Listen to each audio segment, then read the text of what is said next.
تلوار لے کر کے اللہ کے نبی کو نعوذ باللہ قتل کرنے کے لیے نکلے تھے. کیا وجہ ہوئی تھی؟ حضرت عمر بھی یہی کہتے ہوئے نظر آئیں گے جیسے میں نے اپنی بہن اور بہنوئی سے اللہ کا قرآن سنا تھا اور میں نے سنا تھا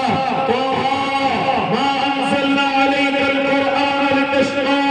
الا تذکرة لمن یخشى تنزیل ممن خلق الارض والسماوات العلی. میں نے جیسے اپنے بہن بہنوئی سے یہ قرآن کی آیتیں سنی تھی میرے ہاتھ میں تلوار گر چکی تھی. عمر کی جو اندر کی عقل تھی وہ ختم ہو چکی تھی, جو غلط عزائم تھے وہ ختم ہو چکے تھے. اور جیسے ہی میں نے اللہ کا یہ قرآن سنا تھا میں محمد عربی کا غلام بننے سے نہ بچ سکا. اور جا کر کے سامنے تلمس طے کر کے میں نے آواز لگائی تھی اشہد ان لا الہ الا اللہ و اشہد ان محمد رسول اللہ. معلوم کرو حضرت طفیل بن عمرو دوسی سے میرے غلام کے علماء بتائیں گے, اصحاب سیر مجھے اور آپ کو سمجھائیں گے. ہاں یہ طفیل بن عمرو دوسی جو مکہ المکرمہ کے بڑے تاجر ہیں, مکہ المکرمہ کی بڑی تجارت کرنے والے ہیں, لوگوں نے مکے میں قدم رکھ گئی. حضرت طفیل نے سمجھایا تھا اے طفیل بن عمرو دوسی ہمیں تجھ پر ترس آتا ہے, تو مکے کے لیے بہت مالدار ہے اور بڑے منافع کی تجارت کرتا ہے, لیکن یہاں ایک محمد نام کا رہتا ہے, ذرا اس سے بچ کر کے رہنا, ذرا اس کے کلام سے بچ کر کے رہنا. نہ جانے کیسا جادو کا کلام ہے, نہ جانے کیسا کلام لے کر کے آیا ہے, کیسے اس کو کر کے سناتا ہے, اسی کا دیوانہ ہو جاتا ہے. حضرت طفیل فرماتے ہیں میں اتنا گھبرا گیا, میں اتنا ڈر گیا کہ میں نے ڈر کی وجہ سے اپنی کان کے اندر روئی کو ڈال لیا. جب میں مکے کی گلیوں میں گھومتا ہوں تو اپنی کان میں روئی کو ڈالتا ہوں اور ڈال کر کے گلیوں میں گزرتا ہوں, لیکن جیسے ہی میرے آقا پر نظر پڑی تھی میں نے نورانی چہرے کو دیکھا تھا تو فوراً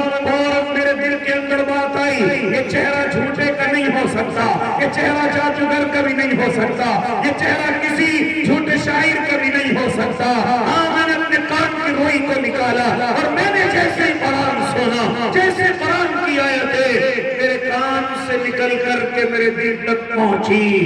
میں بغیر سوچے سمجھے کہہ اٹھا اشہد ان لا الہ الا اللہ و اشہد ان محمد رسول اللہ. اے اللہ کے نیک بندو یہی پرپس سنائی, آؤ چنے لے کر کے چلو, اپنے علماء سے معلوم کرو کہ جب پہلی ہجرت ہوئی ہے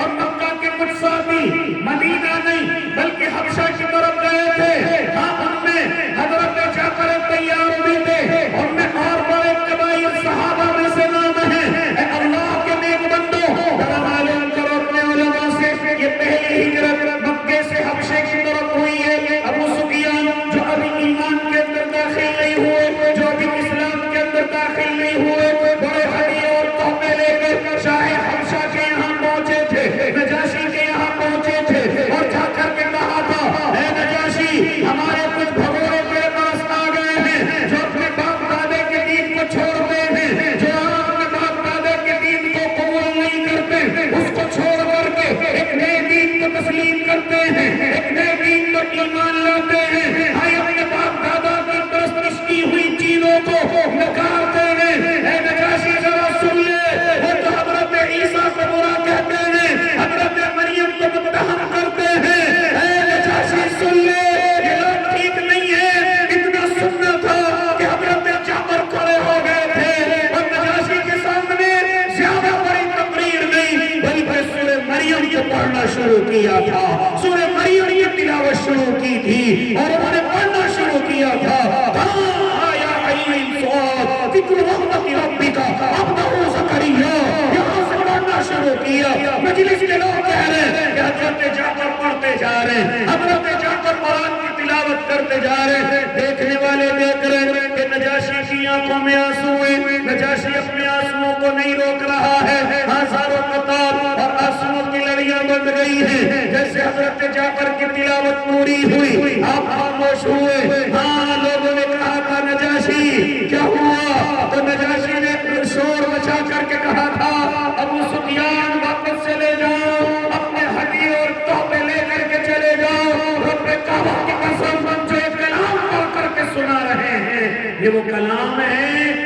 کا میں انتظار کر رہا تھا، میں اس نبی کے انتظار میں تھا، میں اس کلام کے انتظار میں تھا۔ اور رب کعبہ کی قسم، نجاشی بھی اپنے ایمان لانے کا اعلان یہ کہتے ہوئے کرتا ہے،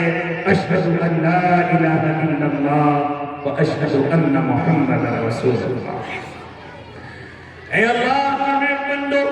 کہاں تک گفتگو کروں؟ یہ کلام مقدس اتنی تیزی کے ساتھ اس کی آیتیں، اس کی حلاوتیں، اس کی فصاحت و بلاغتیں عرب کے لوگوں کے کانوں میں رس گھول کر کے جاتی، دلوں پر اثر کرتی، دلوں کو منور کرتی۔ وہ لوگ یہاں تک کہ انسانوں کی بات کیا، جنات بھی میرے آقا کا قرآن سنتے اور مقام نخلا میں آپ کے قرآن کو سن کر کے ایمان قبول کرتے ہیں، اسلام کے اندر داخل ہوتے ہیں۔ کہاں تک گفتگو کروں اللہ کے نیک بندے؟ یہاں تک کہ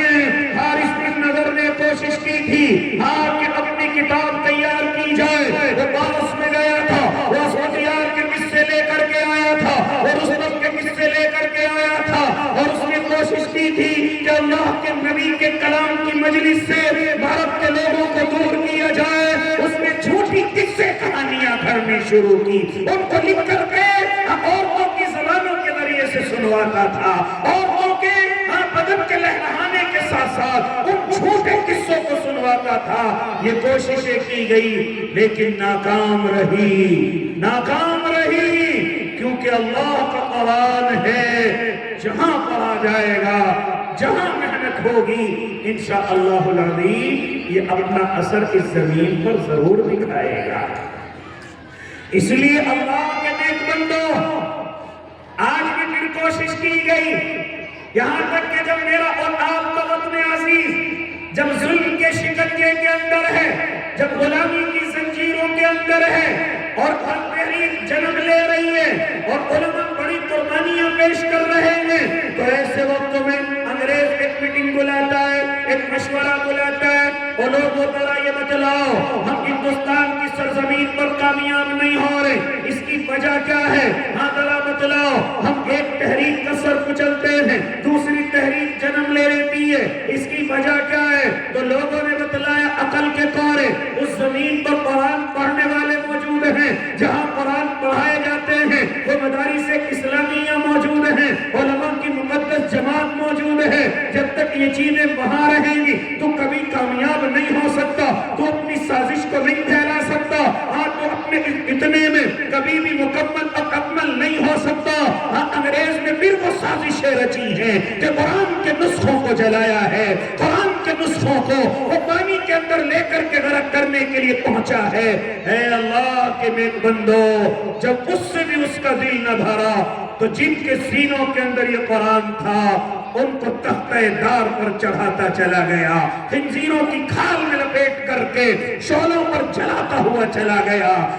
جو بھی ظلم کر سکتا تھا کرتا چلا گیا، ہمت یہ کر رہا تھا قرآن ختم ہوگا، مدارس ختم ہوں گے، علماء ختم ہوں گے۔ رب کعبہ کی قسم، اگر کوئی انگریز کی نسل مل جائے تو جا کر کے کہہ دینا، او انگریز کی نسل ذرا سن لے، جس چیز کو مٹانے کے لیے وہاں پہنچا تھا وہاں قرآن پہلے سے زیادہ ہیں، علماء پہلے سے زیادہ ہیں، مدارس پہلے سے زیادہ ہیں، لیکن تیری دراسی نسل وہاں موجود نہیں ہے۔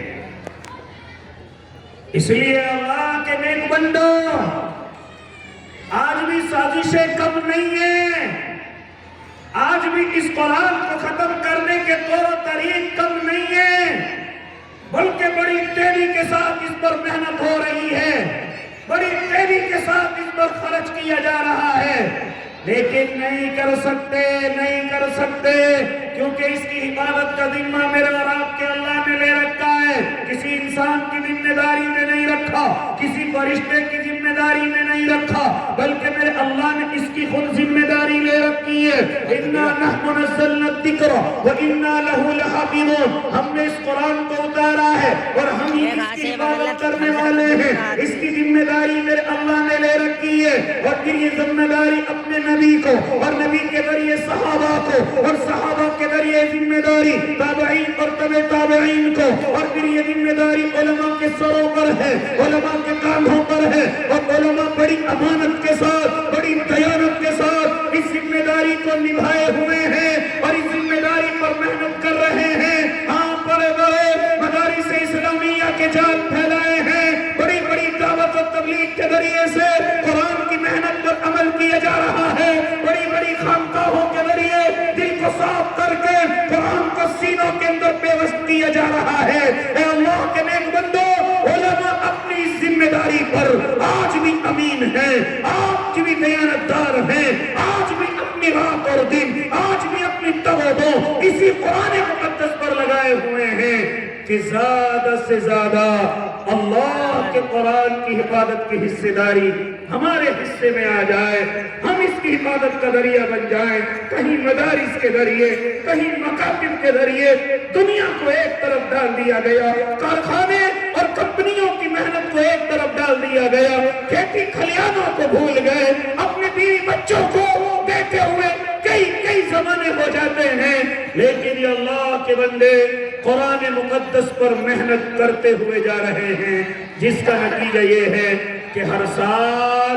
اللہ کے قرآن کو حفظ کرنے والے کئی لاکھ طلبہ ہمارے ان مدارس اسلامیہ سے نکل کر کے تیار ہو جاتے ہیں. اس لیے اللہ کے نیک بندو, یہ نہ سمجھنا کہ ابھی اس کی سازش ختم ہو گئی ہے, کم ہو گئی ہے. یہ تو میرے علماء کی محنتیں ہیں, ان کی رات اور دن کی کاوشیں ہیں کہ اللہ رب العزت ان کی محنت کو قبول کیے ہوئے ہیں. اور یاد رکھنا, یہ بھی اپنے ذہن میں بٹھا لو, کوئی قرآن کو جلائے, کوئی قرآن کو کچھ اور بے ادبی کرے, یاد رکھنا اس سے کوئی فرق پڑنے والا نہیں ہے, کیونکہ اس قرآن کی حفاظت کی ذمہ اللہ نے لے رکھا ہے. اور معصوم بچے اپنے سینوں کے اندر بسائے ہوئے ہیں, معصوم بچے اپنے سینوں کے اندر محفوظ کیے ہوئے ہیں. ہو سکتا ہے کاغذ کے نسخے جلا دیے جائیں, ہو سکتا ہے کاغذ کے نسخے مٹا دیے جائیں, لیکن ان حفاظ کے سینوں سے اللہ کے کلام کو کیسے دور کرے گا, اللہ کے کلام کو کیسے نکالے گا. اور اللہ کے نیک بندے, میں گفتگو کرنے لگا تھا کہ ہمارے قرآن کے سیکھنے اور سکھانے کے لیے بڑی بلڈنگوں کی ضرورت نہیں ہے, بڑی زمینوں کی ضرورت نہیں ہے, بڑی تعمیروں کی ضرورت نہیں ہے, بلکہ مجھے کہنے دو, اگر کوئی انار کے درخت کے نیچے ملا محمود بیٹھ جائے اور شاگرد محمود دیوبندی بن جائے تو اللہ رب العزت وہیں سے دارالعلوم بنا دیا کرتا ہے.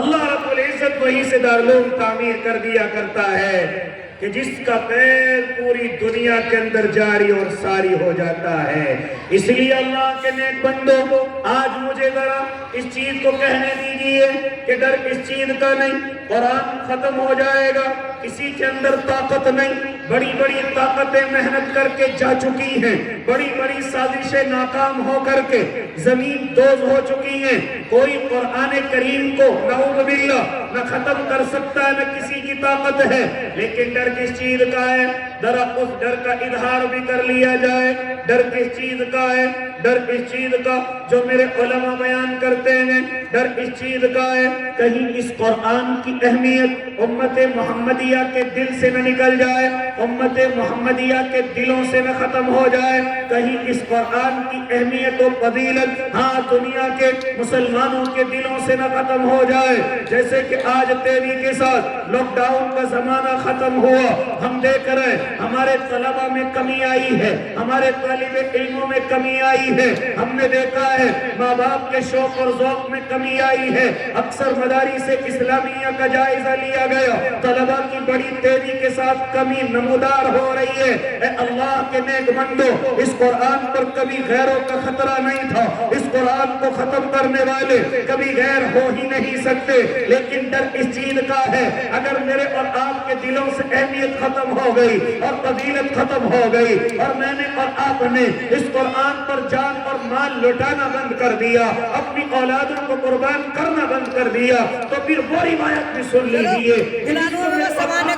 ارشاد فرماتے ہیں کہ قرب قیامت میں میرا اللہ اس قرآن کو امت محمدیہ سے اٹھا لے گا. کوئی مٹا نہیں سکتا,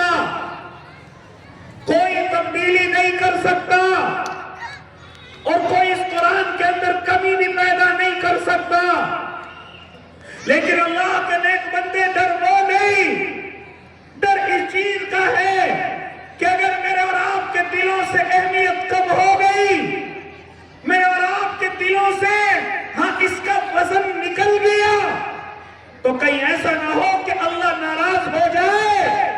اور اپنے قرآن مقدس کو ہمارے درمیان سے لے لے، اپنے قرآن کو ہمارے درمیان سے چھین لے، کیونکہ میرے آقا نے خبر دی ہے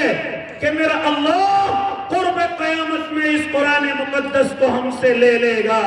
جب دیکھے گا کہ ادب کرنے والے نہیں، جب دیکھے گا اس پر عرض کرنے والے نہیں، اس پر جان و مال لٹانے والے نہیں، اس کی اہمیت دلوں سے نکل رہی ہے اور اس کے مقابلے میں وہ دنیا کو ترجیح دے رہے ہیں، وہ دنیا کی مالداری کو ترجیح دے رہے ہیں، وہ دنیا میں بڑا بننا چاہتے ہیں، وہ دنیا میں مالدار بننا چاہتے ہیں۔ ہاں ان کے دلوں میں نہ قبر کی اہمیت ہے، نہ حشر کا ان کے دلوں میں ڈر ہے، نہ وہ جنت میں اس قرآن کے ذریعے سے جانا چاہتے ہیں۔ تو پھر یاد رکھنا میرا اللہ اس قرآن کو میرے اور آپ کے درمیان سے چھین لے گا۔ رفتہ رفتہ علماء کی تعداد کم ہو جائے گی، بڑے بڑے علماء، صلاحیت علماء میرے اور آپ کے درمیان سے چلی جائے گی۔ جب بڑے علماء نہ ہوں گے تو یاد رکھنا اللہ کے نیک بندو، پھر آرام سے نہ قرآن کا سکھانے والا کوئی ہوگا، نہ قرآن کے سیکھنے والا کوئی ہوگا،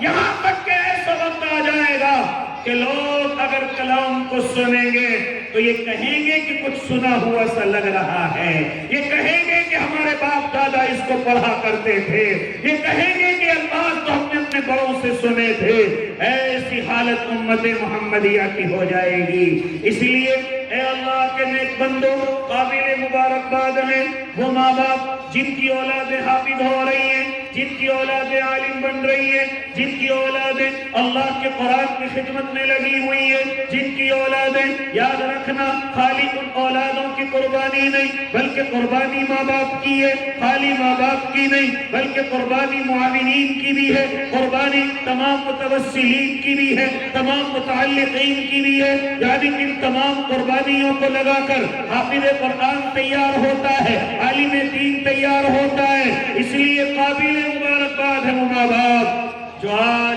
اس پرفتن دور میں اور اس لالچ کے دور میں دنیا کو ٹھوکر مار کر کے اپنی قبر کو اور حشر کو اچھا بنانے کی فکر میں لگے ہوئے ہیں، کیونکہ دنیا تو انسان کی گزر جائے گی، دنیا تو انسان کی کٹ جائے گی، لیکن اللہ کے نیک بندے اس دنیا سے جانے کے بعد عالم برزخ میں کیا ہوگا، اس دنیا سے جانے کے بعد حشر کے میدان میں کیا ہوگا، جنت کیسے نصیب ہوگی؟ یہ اولاد اسی کا ذریعہ ہے، یہ اولاد قبر کے سکون کا ذریعہ ہے، یہ اولاد جنت میں جانے کا ذریعہ ہے، حشر کی عزتوں کا ذریعہ ہے۔ اور اگر یہ اولاد گناہوں کی طرف چلی گئی تو یاد رکھنا اللہ کے نیک بندے، تو بھی جہنم کا ایندھن بن سکتا ہے اور تیری اولاد بھی جہنم کا ایندھن بن سکتی ہے۔ آؤ ذرا لے کر کے چلو دارالعلوم دیوبند کے بانی و بانی حضرت اقدس حضرت مولانا قاسم نانوتوی، اللہ ان کی قبر پر کروڑوں رحمتیں نازل کر دینا۔ فرماتے ہیں کہ جب میں حافظ قرآن ہو گیا تھا، جب میں عالم دین ہو گیا تھا، یا کسی طریقے کا ایک قصہ حضرت طارق طیب رحمت اللہ علیہ کے لیے بھی نسبت دیا گیا ہے،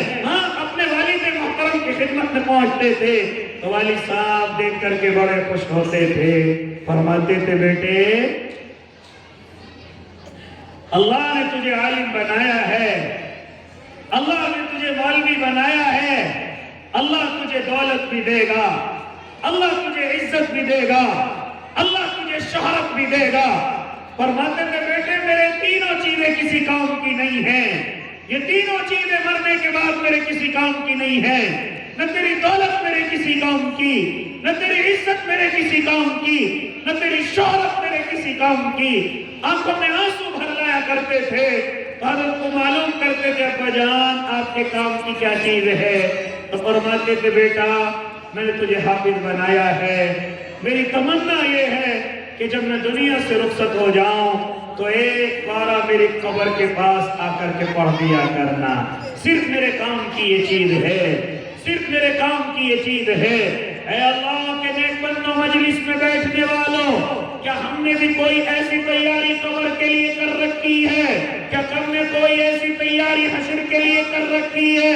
اگر نہیں کی ہے تو آج سے ارادے کریں کہ انشاءاللہ العظیم اولاد کو حافظ بنائیں گے، اولاد کو عالم بنائیں گے۔ ارادے کریں کہ انشاءاللہ اس اولاد کو اپنی مغفرت کا ذریعہ بنائیں گے انشاءاللہ۔ اگر اپنی اولادیں بڑی ہو گئی، اپنی اولادیں اس قابل نہیں ہیں، وہ اپنے کاروباروں میں لگ گئی، وہ دنیا میں مست و مگن ہو گئی، تو کسی غریب طالب علم کو دے کے، کسی یتیم کمزور طالب علم کو دے کے اور اس کو گود لے لیں، اس کا خرچہ اپنے ذمہ لے لیں۔ ہاں یاد رکھنا، یہی اگر حافظ ہو گیا تو اللہ رب العزت اس کے ذریعے سے تجھے جنت عطا کرے گا۔ کل قیامت کے میدان میں اس کو 10 آدمیوں کی اجازت دی جائے گی، اس کو 10 خاندانوں کی اجازت دی جائے گی، اور اگر عالم بن گیا تو جتنے محبت کرنے والے ہوں گے سب کی سفارش کا حق اس کو دیا جائے گا۔ اے اللہ کے نیک بندے، کیا ہوا اگر اولاد اس قابل نہ ہوئی؟ تجھے کوئی غریب یتیم نظر آئے گا، تجھے کوئی مسکین نظر آئے گا، تجھے کوئی کمزور گھر کا طالب علم نظر آئے گا، اسی کو اپنا بیٹا تسلیم کر کے اللہ کے نیک بندے اس کے خرچے کو اٹھانے والا ہو جانا۔ انشاءاللہ یہی طالب علم کی مغفرت کا ذریعہ بن جائے گا، یہی طالب علم تیری جنت کا ذریعہ بن جائے گا۔ تو کریں گے نا انشاءاللہ، اپنی اولادوں کو حافظ بنائیں گے، قرآن سے اپنا تعلق جوڑیں گے اور قرآن کی حفاظت میں حصے دار بنیں گے، اور اگر اپنی اولادیں نہیں ہیں تو غریب اور کمزوروں کی انشاءاللہ ایسی کفالت کریں گے کہ یہ اولادیں ہم سب کی مغفرت کا ذریعہ بنیں گے انشاءاللہ۔ تو بڑی خوشی ہوئی